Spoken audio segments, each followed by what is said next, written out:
Hey guys, how are you today? Hopefully you're having a wonderful week like always, because today I'm continuing with my Amy Winehouse discography journey. Now, unfortunately, we have come to the end of this discography journey because sadly, Amy Winehouse only put out 2 studio albums. In today's video, I will be checking out her second studio album, her second and final studio album from 2006, released 15 years ago. Exactly.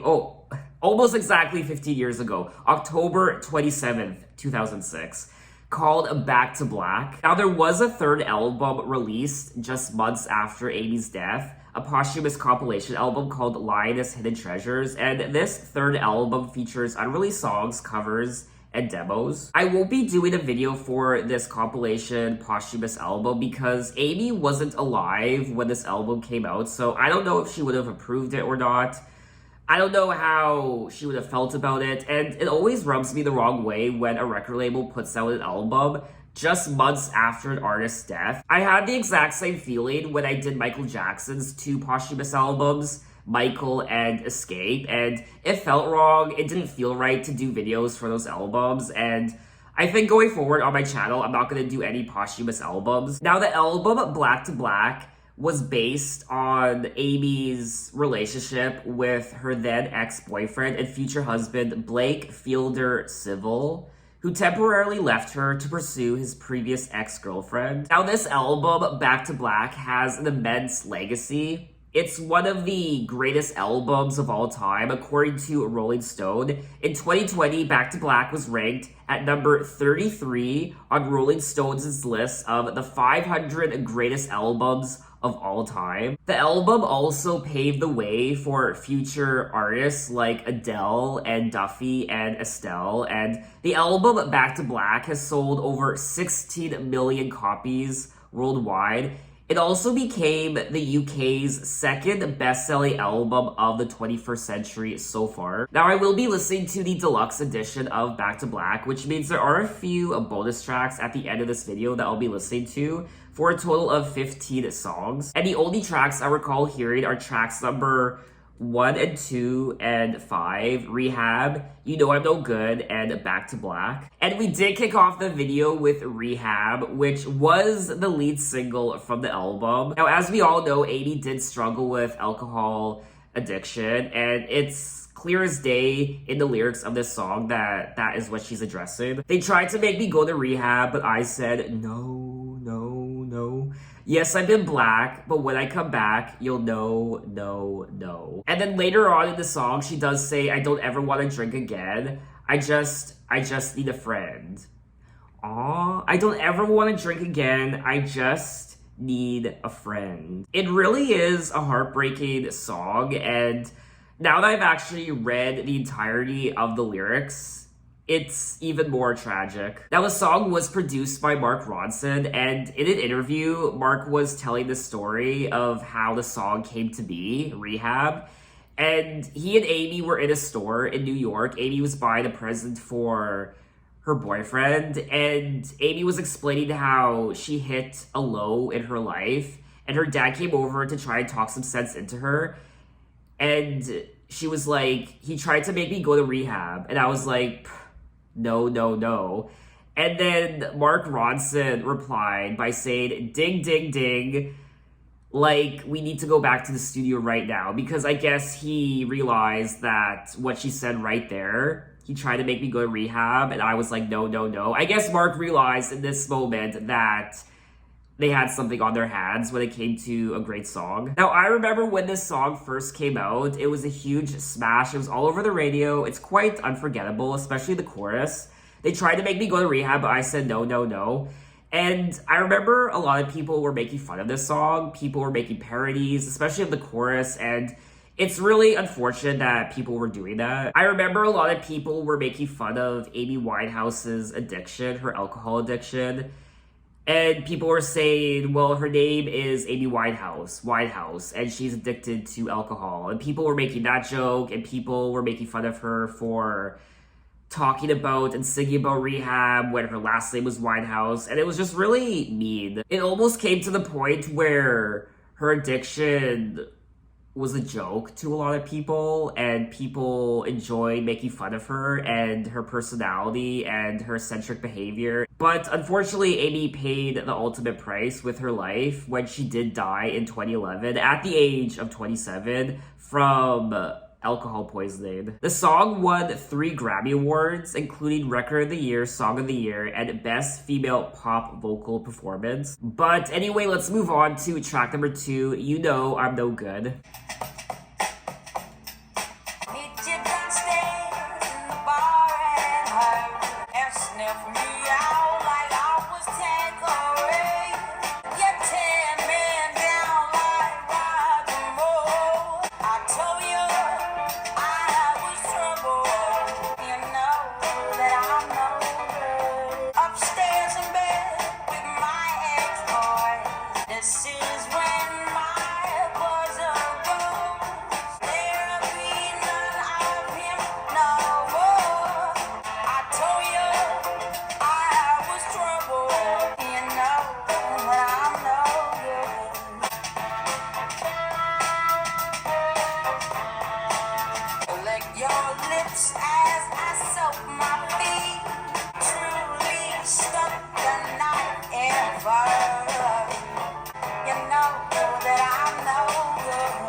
And that was track number 2, You Know I'm No Good. And this is another great song. I really wish I could have seen Amy Winehouse live. Just hearing her live, and I don't know, that just would have been remarkable. If any of you have seen Amy Winehouse live, if you went to one of her concerts, or maybe, I imagine she must have performed at, like, jazz clubs and what have you. So if you had seen her live, what was that like? Meet you downstairs in the bar and hurt. You say, what did you do with him today? I cheated myself like I knew I would. I told you I was trouble. You know that I'm no good. And then she goes on to say, upstairs in bed with my ex-boy. He's in the place, but I can't get joy. Thinking on you in the final throes. This is when my buzzer goes. So I think perhaps there's some sort of love triangle happening, how she is in a relationship with this guy, but she seems to also be fooling around with her ex-boyfriend as well. So she's cheating herself, and she's confessing how you knew I was trouble. So it looks like she's kind of ruining everything, and she's kind of fucking everything up. Now, someone commented on the song by saying that she's sleeping with her ex-boyfriend, but she can't get off unless she thinks about her current man. Her boyfriend says it's okay for now, but it'll have to stop when they get married. She cries for him because she knows she'll never be faithful. So I guess because her boyfriend found out that she was still sleeping with her ex-boyfriend, she's saying, well, I told you I was troubled, and yeah, you know that I'm no good. I mean, I would have loved to have seen Amy Winehouse get married and have kids and just kind of go off into the sunset, but honestly, I don't feel like that was ever in the cards for her. I also have no idea who this Roger Moore is in the song. She brings up Roger Moore, and it says that the song makes a reference to Roger Moore, who portrayed a British secret agent James Bond in 7 films from 1973 to 1985. Oh, that's something else I need to do. I would love to sit down and watch all of the James Bond films, every single one, because I've only seen the James Bond films with Daniel Craig. I haven't seen any of the other ones. But anyway, let's move on to track number 3, Me and Mr. Jones. Nobody's next in between me and mommy. What kind of fuckery is this? If God, I didn't love you when I did. Plus one of all them girls you killed. Rulers one thing, but conference done. What kind of fucker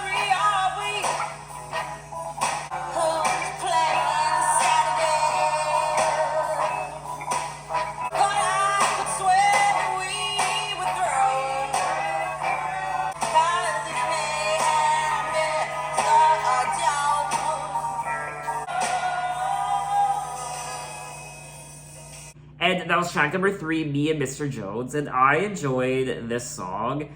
I really liked the overall production of the song. It was taking me back to, I don't know, I felt like I was in the 1950s. Excluding the profanity, like what kind of fuckery are we in? Nowadays, you don't mean dick to me.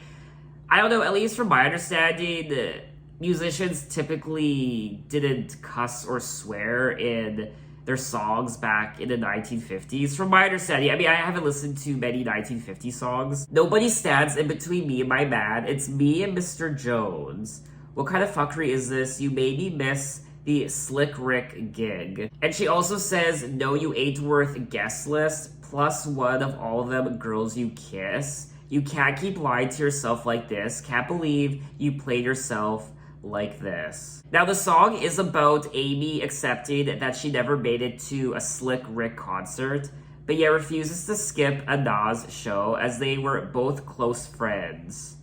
Nas's last name is Jones. Oh. The song's title also plays off the 1972 Me and Mrs. Jones by Billy Paul. And apparently Amy was gonna name the song Fuckery. What I also like about this album so far is, just like her prior album, Frank, she's being very honest and frank in the lyrics.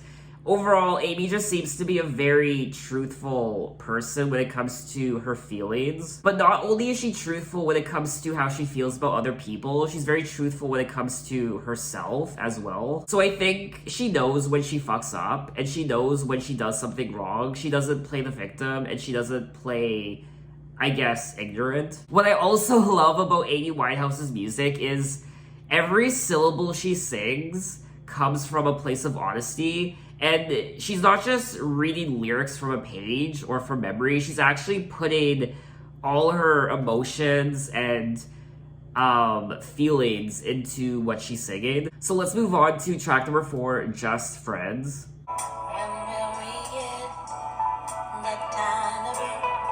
'Cause I've been drinking night in the morning, somewhere dangerous, where everybody's sleeping. There we be alone. Will we get the time to be? But the guilt will kill you if she don't first. That we need to find the time to just do this shit together. But that just hurts. The time to be just friends, just friends. The time to be just friends, just friends.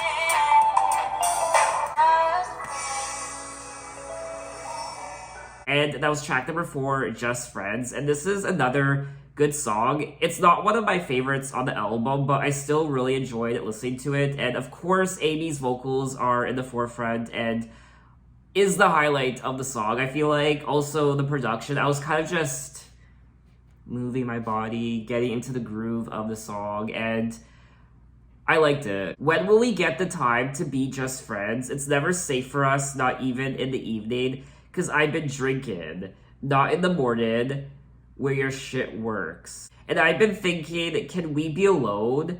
When will we get the time to be just friends? And she also says, I'll never love you like her, though we need to find the time to just do this shit together before it gets worse. I want to touch you, but that just hurts. I mean, this really is a sad album. She's going through these emotions of this relationship, and she's fucking it up by cheating on her boyfriend with her ex. And also, it looks like she has feelings for this person, but it looks like he's in a relationship with someone else. And she's saying, when will we get the time to just be friends? Just Friends is about a woman trying to pull away from an illicit affair. So Amy is hooking up with this guy who's already in a relationship, and she's saying, when will we get the time to just be friends, instead of just hooking up with each other and kind of just hiding in the corners and continuing this secret affair? When are we just going to come clean and just be friends? So let's move on to track number 5, Back to Black.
And that was track number 5, Back to Black. And this is one of my favorite tracks from the album. Out of all the songs I've listened to so far, I think this one's probably the most chilling. And we are continuing the theme of the album, which seems to be this relationship, this breakup. He left no time to regret, kept his dick wet with his same old safe bet. You go back to her, and I go back to us.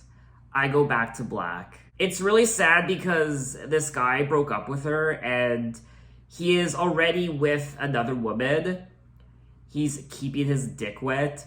And she's in turmoil, she's devastated, and she just goes back to black. And the title of the album, Back to Black, is making a lot more sense now. Depression and sadness and drinking. We only said goodbye with words. I died 100 times. You go back to her and I go back to black. The song was inspired by her relationship with Fielder Civil, who had left Winehouse for an ex-girlfriend. So not only did he leave Amy for another woman, he left Amy for an ex-girlfriend. The breakup left Amy going to black, which to the listener may appear to refer to drinking and depression. Black has sometimes been considered as a reference to heroin. Oh, but this is inaccurate, as Amy's heroin use did not begin until after her marriage to Blake Fielder Civil mid-2007. The song's lyrical content consists of a sad goodbye to a relationship, with the lyrics being Frank. Frank, the title of her prior album, very honest and raw and emotional, and a very dark, sad, tragic song, not just song, but album as well. I mean, just from listening to this album, I'm now coming to realize just how severe Amy's mental state was, the negativity and the demons and the sadness and her drinking and the drug use. She does seem to be in a lot of pain on this album. I will also say that production-wise, this is also one of my favorite songs from the album. So we are going to move on to track number 6, Love is a Losing Game.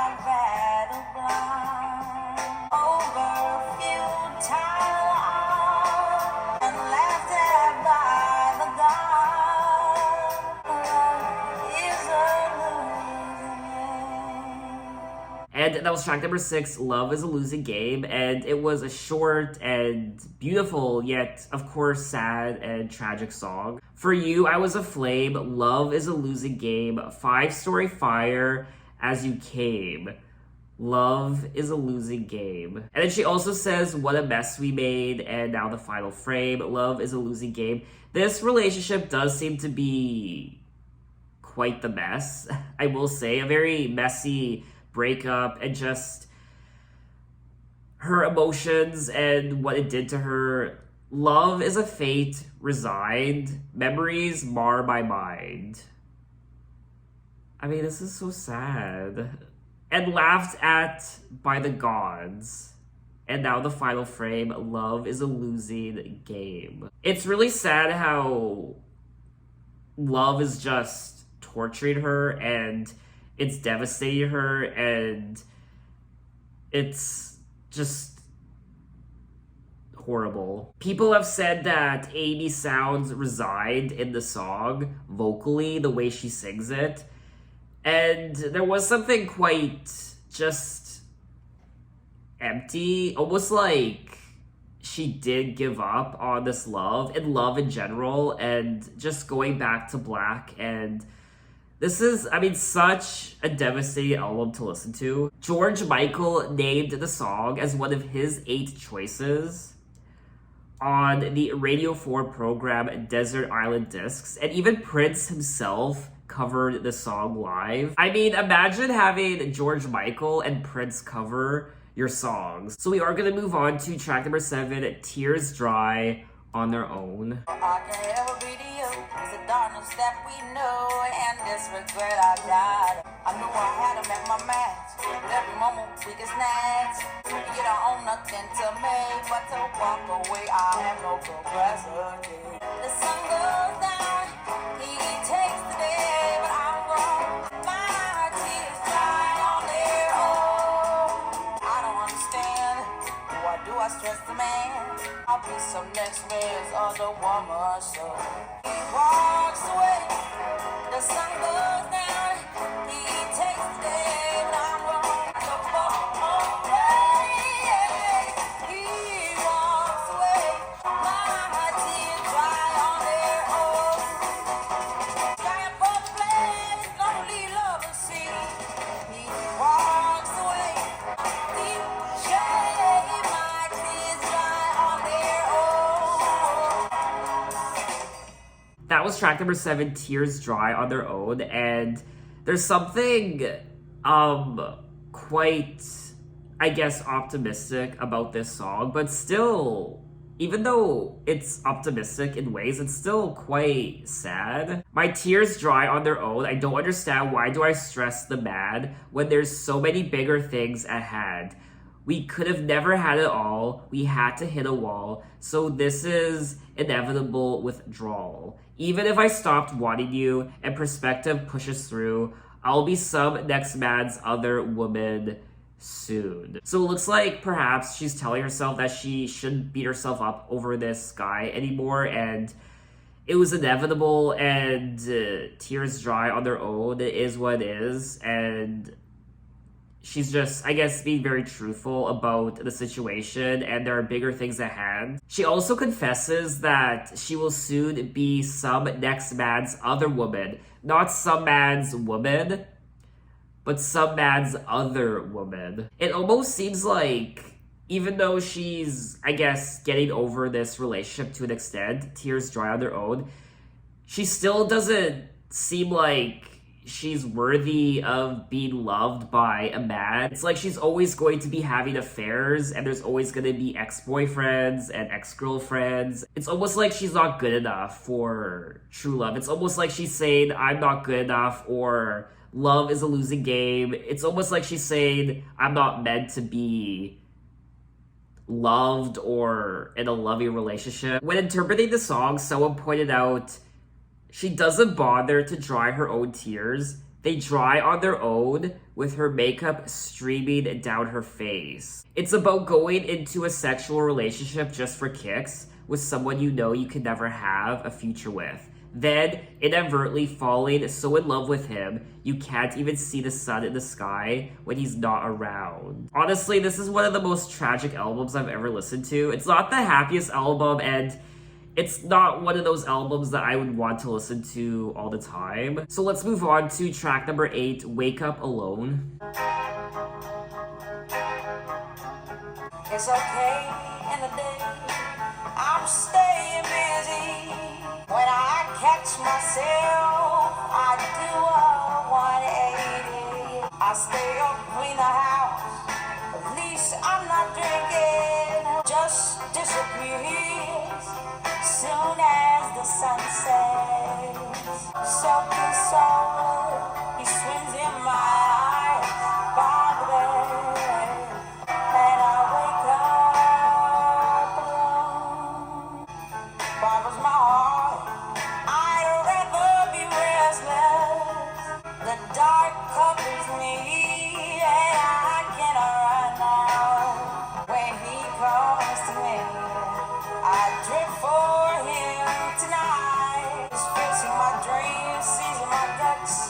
He floods me with dread, and I wake up alone. And that was track number 8, Wake Up Alone. And this is a song where I guess she's trying to keep busy so she doesn't have to think about what she's actually feeling. Run around just so I don't have to think about thinking. I stay up, clean the house, at least I'm not drinking. It's okay in the day, I'm staying busy, tied up enough so I don't have to wonder where is he. Got so sick of crying, so just lately when I catch myself, I do a 180. He gets fierce in my dreams, seizing my guts, he floods me with dread.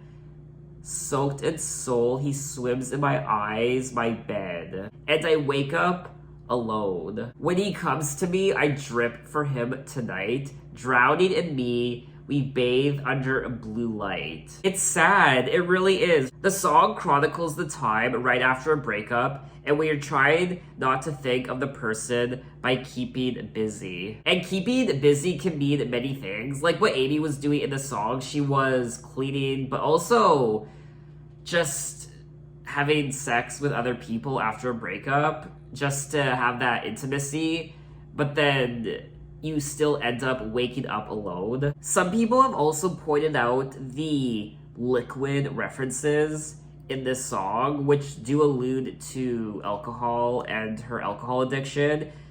Lyrics like drowning in me and he floods me with dread and dripping and my blood running cold, and she's keeping busy during the day. At least she's not drinking.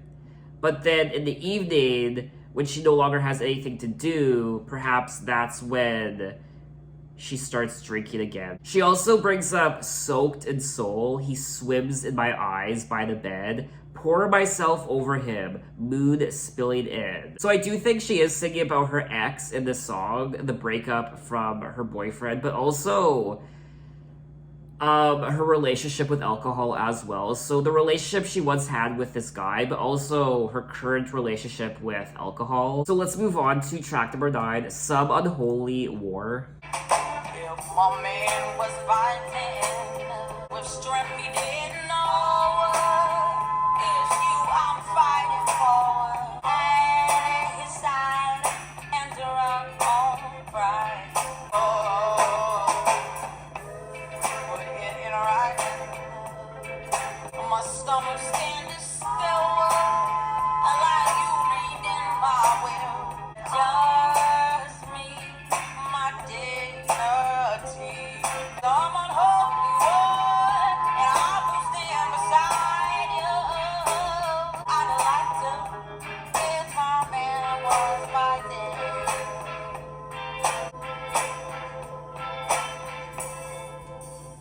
That was track number 9, Some Unholy War. I mean, her vocals are just always wonderful in every single one of these songs. This isn't one of my favorite songs on the album. If my man was fighting some unholy war, I would be behind him, straight shook up beside him, with a strength he didn't know. It's you I'm fighting for. He can't lose with me in tow. I refuse to let him go. At his side and drunk on pride, we wait for the blow. We put it in writing, but who you writing for? The song came into fruition after Amy heard a radio broadcast on the war in Afghanistan. As she heard the term holy war, a war being primarily caused or justified by differences in religion, Amy immediately thought of an idea to spin the religious conflict into her own personal issues with her ex-boyfriend, Fielder Civil. So let's move on to track number 10, He Can Only Hold Her.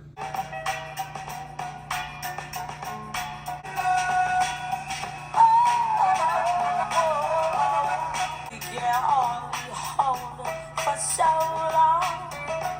He's so vacant, her soul is taken. So he tries to pacify her, but what's inside her never dies.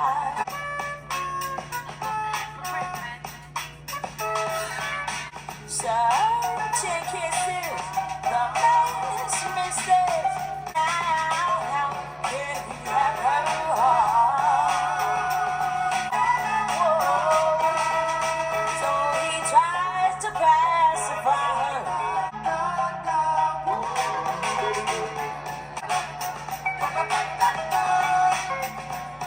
And that was track 10, He Can Only Hold Her, and I quite enjoyed the song. She's so vacant, her soul is taken, he thinks, what's she running from?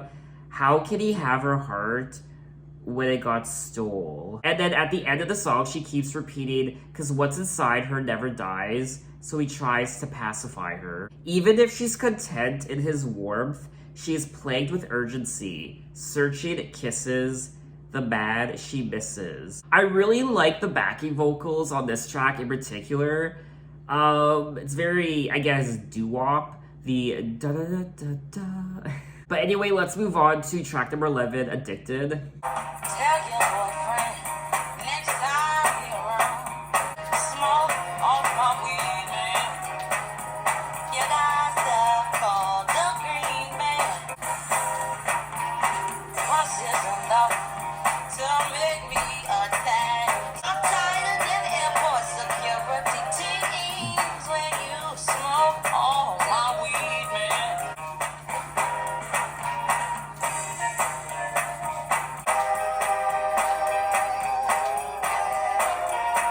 I'm a homie, so when will you learn that you got a man? Yeah, I can get one. You idiot. And that was track number 11, Addicted. And the song, clearly, I mean, I don't need to tell you, it's about marijuana. And, yeah. It looks like this guy, perhaps, is smoking all her weed. And she's kind of pissed about it. When you smoke all my weed, man, you got to call the green man so I can get mine and you get yours. Once is enough to make me attack. So bring a bag and your man can come back. When talking about the song, Amy said, "I used to smoke a lot of weed. I suppose if you have an addictive personality, then you go from one poison to the other." So we are now going to move on to the deluxe edition part of the album. There are a few songs I want to listen to. This is disc 2. And we'll be starting off this part of the album, disc 2, with track 2, Cupid, the deluxe edition version.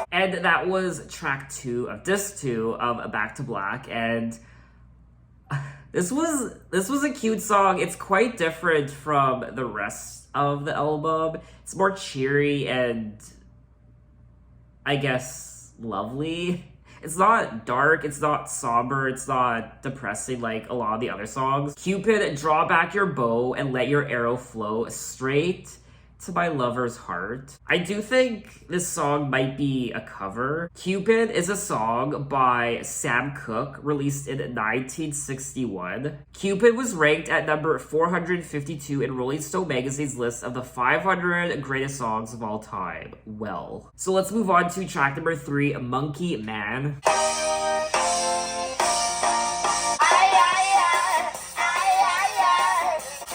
Oh my.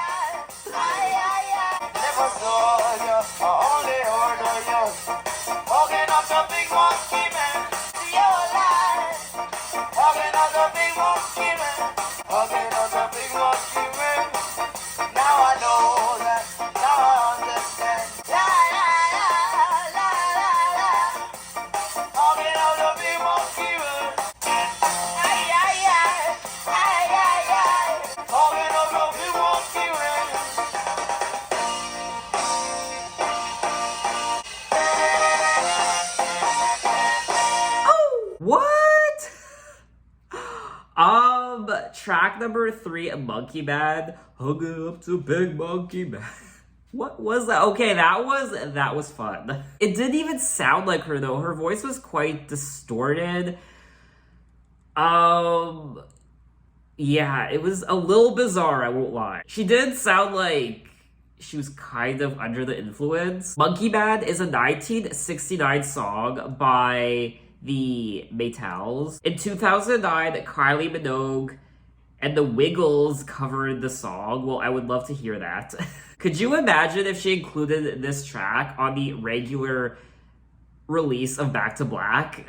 So let's move on to track 5, Hey Little Rich Girl, featuring Zaylon Thompson and Aid Amoteo. I hope I pronounced that right. If I didn't, I'm sorry.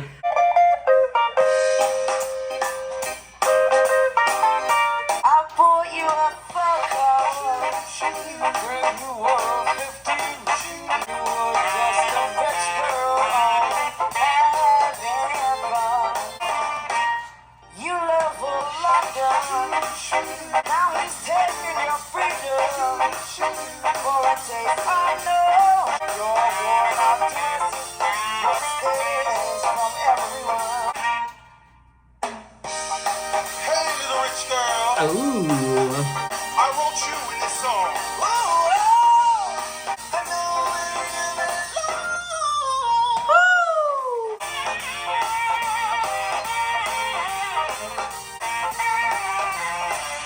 at your dad's office party, at the party and nightclub, just living on dreams of Christmas and And that was track 5 of disc 2, Hey Little Rich Girl. This was another fun song to listen to. I really am enjoying the doo-wop of a lot of these songs, in particular on the second half. I bought you a fur coat when you were 15. You wore it to the disco when everyone was in jeans, but you were just a rich girl, only having fun. So we have come to the end of this video, track number 6 of disc 2, You're Wondering Now.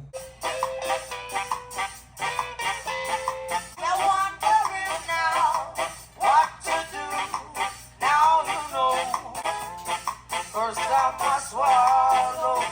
Now you're wondering now what to do. Now you know this is the end.